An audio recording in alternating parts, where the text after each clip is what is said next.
Seema's best किचनमध्ये आज आपण बनवतोय शेवग्याच्या शेंगाचा पराठा। तर आजपर्यंत भरपूर असे मी पराठे बनवले, पण असा हा पराठा मी कधी बनवलेला नाही। तर आज मी पहिल्यांदा बनवते मस्त असा हेल्दी पराठा। चला मग रेसिपीला सुरुवात करूया।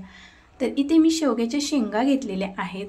तर शेवग्याच्या शेंगा अशा मी थोड्याशा निबर घेतलेल्या आहेत, जास्त कोवळ्या घ्यायच्या नाहीत। तर आपल्याला निबर अशा शेंगा हव्या आहेत। तर निबर शेंगामधील गर भरपूर असतो, म्हणून अशा पद्धतीने ते शेंगा घ्यायचे आहेत। तर आता आपण शेंगांना कट करून घेऊया। तर शेंगाच्या ज्या शिरा असतात म्हणजे सालवरची असती ती आपण पूर्णपणे काढायची नाही, अशी अर्धवट काढून घ्यायची आहे। तर अशा पद्धतीने आता आपण शेंगा सर्व कट करून घेऊया आणि त्याचा असा शिरा काढून घेऊया।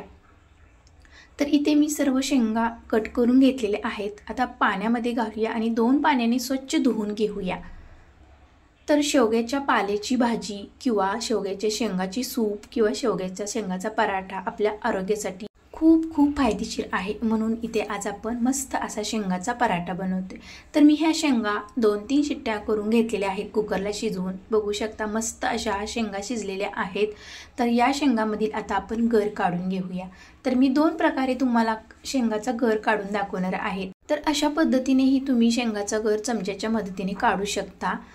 तर असा थोडा वेळ लागतो, म्हणून मी आता दुसऱ्या पद्धतीने तुम्हाला दाखवते की मी इथे एका डिशमध्ये सर्व शेंगा घेतलेल्या आहेत। आता गरम असतानाच आपल्याला या शेंगाच्या स्मॅशरने स्मॅश करायच्या आहेत, म्हणजे पूर्णपणे त्यातील रस आणि गर हा एकदम पूर्ण निघाला जातो।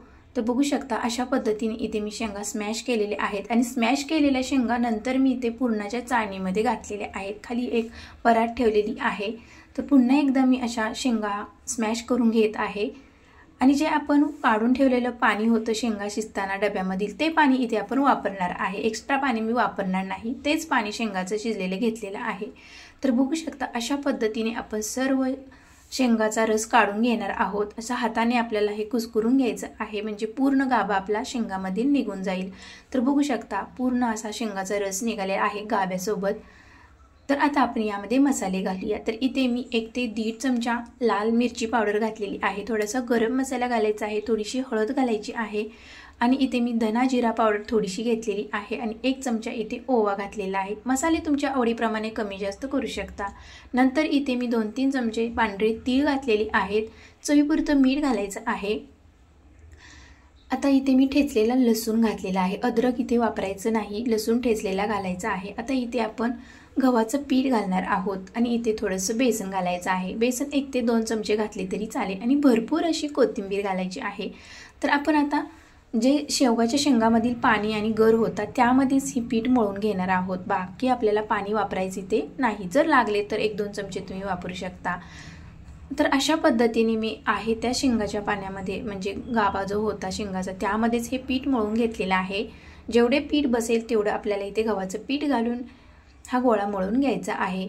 तर इथे आपलं पीठ मळून झालेलं आहे। तर आता तेल लावून पुन्हा एकदा मी हे छान मळून घेते आणि 10 मिनिटे बाजूला ठेवते। तर पीठ मुरल्यानंतर पुन्हा आपण पराठे बनवणार आहोत। तर 10 मिनिटे झालेली आहे। तर आता आपण पराठे बनवायला सुरुवात करूया। तर मस्त असे हे पीठ भिजलेलं आहे, शेंगाच्या गरामध्ये हे पीठ मस्त असे हे भिजलेलं आहे आणि पराठाही मस्त असा टेस्टी स्वादिष्ट लागणार आहे। तर आता आपण पराठा लाटून घेऊया। तर इथे मी प्लेन पराठा लाटून घेणार नाही, तर लच्छा पराठा बनवणार आहे। लच्छा पराठा बनवल्यामुळे खूप छान पदर सुटतात आणि खाण्यासाठी पण मस्त असा टेस्टी लागतो आणि दिसायला पण आकर्षक दिसतो।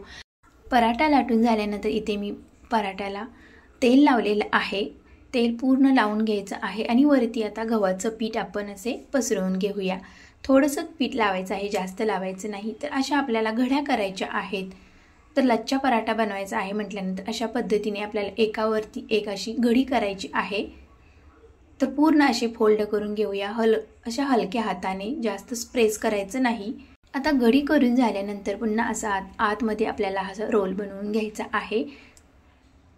तर आता गोल करून घेतल्यानंतर आता आपण एकसारखा करून घेऊया आणि गव्हाच्या पिठामध्ये बुडवून आता आपण हा पराठा मस्त असा लाटून घेऊया। तर अलगद लाटायचा आहे, जेणेकरून त्याचे पदर असतात ते दबले जाणार नाहीत। तर अशा पद्धतीने लच्छा पराठा बनवला तर खूप छान टेस्टी लागतो। जर तुम्हाला अशा पद्धतीने नाही लाटायचा तर तुम्ही प्लेन जसा पराठा लाटता तसाही लाटू शकता। तर इथे आपला पराठा मस्त लाटून झालेला आहे। तर तवा तिकडे गरम झालेला आहे। तर तव्यावरती आता आपण थोडंसं तूप घालूया आणि आता हा पराठा मस्त असा क्रिस्पी होईपर्यंत शेकून घेऊया। तर इथे मी मीडियम साईजचे पराठे बनवत आहे, जास्त पातळ नाही किंवा जास्त जाडही नाही किंवा जास्त असे पसरटही नाही। तर पराठा छोट्या साईजमध्ये मी इथे बनवत आहे। तर तूप लावून घेऊया, भरपूर असं तूप लावायचं आहे। तुम्हाला जर तूप आवडत नसेल तर तुम्ही तेल किंवा बटरचाही वापर करू शकता, पण तेलापेक्षा तूप किंवा बटर लावल्यामुळे खूप स्वादिष्ट आणि टेस्टी पराठा लागतो। दोन्ही बाजूनी मी इथे तूप लावलेलं आहे आणि आता खमंग असा खरपूस होईपर्यंत आणि पराठा असा प्रेस करून भाजायचा आहे, मस्त असा टेस्टी लागतो। तर अशा पद्धतीने इथे मी पराठा हा मस्त असा भाजून घेत आहे आणि बाकीचे हे मी पराठे लाटून घेतलेले आहेत।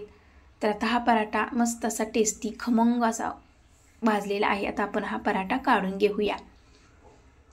तर अशा पद्धतीने मी आता दुसराही पराठा मस्त असा भाजून घेते। भरपूर असं तूप लावून घ्यायचं आहे।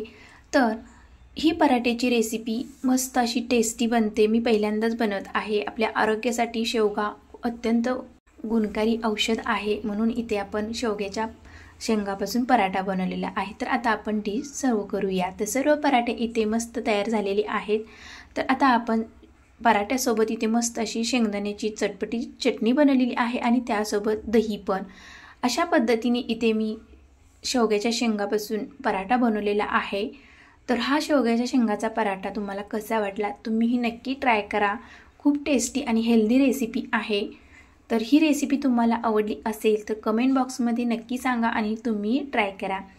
तर एक पराठा तुम्हाला जवळून दाखवते की किती मस्त असे पदर सुटलेले आहेत, असे क्रिस्पी हा पराठा झालेला आहे।